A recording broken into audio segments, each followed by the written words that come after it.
Hello viewers, স্বাগতম।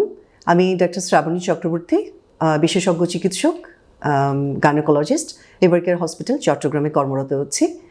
আজকে আমরা জানব মাসিকের রক্তক্ষরণ, অতিরিক্ত ব্যথা এর পেছনে খুব কমন একটি নেপথ্য কারণ রয়েছে, যার নাম হলো এন্ডোমেট্রিওসিস।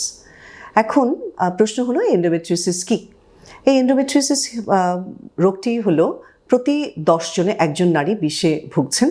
এই এন্ডোমেট্রিওসিস রোগটি হলো আপনার জরায়ুর ভেতরে যে মাসে মাসে যে ঋতুচক্র হচ্ছে এবং আপনি যে মাসিকের রক্তক্ষরণ, প্রত্যেক মাসে মাসে মেনস্ট্রুয়াল সাইকেল চলছে, এই একই রকম ঘটনাটি আপনার জরায়ুর আশেপাশেও পেটের ভেতরে অন্যান্য অঙ্গ প্রত্যঙ্গেও ঋতুক্ষরণের কারণে এই এন্ডোমেট্রিওসিস রোগটার সৃষ্টি। এই এন্ডোমেট্রিওসিস রোগে আপনার কী ধরনের উপসর্গ হতে পারে?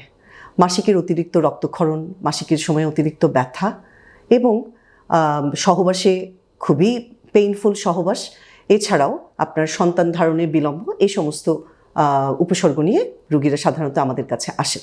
তাদের বক্তব্য থাকে যে মাসিকের সময় আমার প্রচণ্ড ব্যথা এবং মাসিকের সময় আমি খেতে পারি না, আমার পেট ফুলে যায় এবং অনেক সময় আমার ডায়রিয়া এবং প্রস্রাব করতেও অসুবিধা হয়, কোনো সময় কোষ্ঠকাঠিন্যও থাকে। কাজেই এই উপসর্গ হলে আপনি অতি সত্বর আপনার বিশেষজ্ঞ চিকিৎসকের সাথে যোগাযোগ করবেন।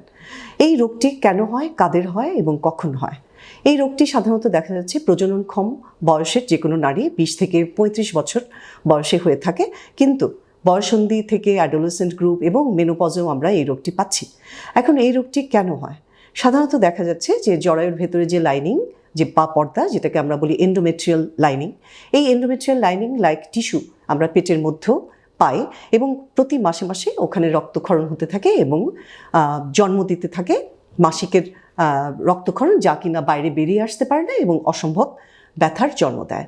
সাধারণত দেখা যায় পরিবারের যে জেনেটিক লিঙ্ক, পারিবারিকভাবে এই মানুষটি হয়তো আক্রান্ত এবং তার মা বা বোনও হয়তো একই রকম সমস্যায় ভুগছেন।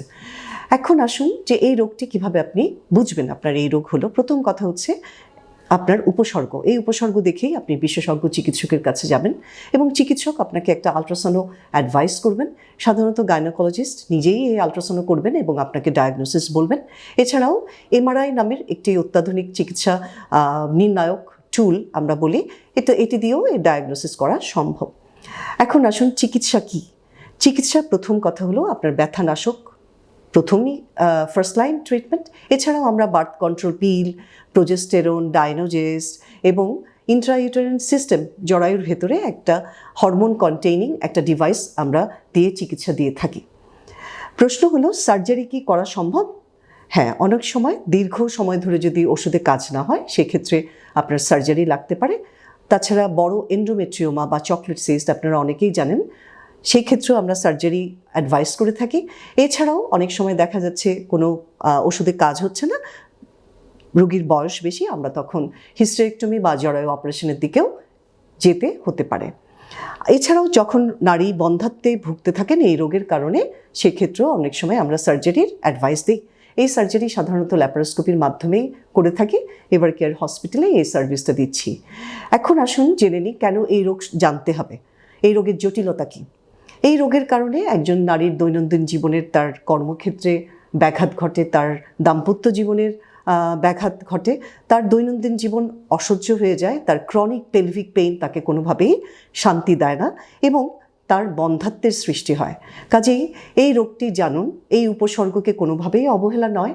এই মাসটি হচ্ছে মার্চ মাস, এন্ডোমেট্রিওসিস সচেতনতার মাস। আসুন নিজে সচেতন হয়ে যথোপযুক্ত সময়ে সঠিক সময়ে চিকিৎসা নিই এবং অন্যকেও পাশাপাশি সচেতন করি। ধন্যবাদ।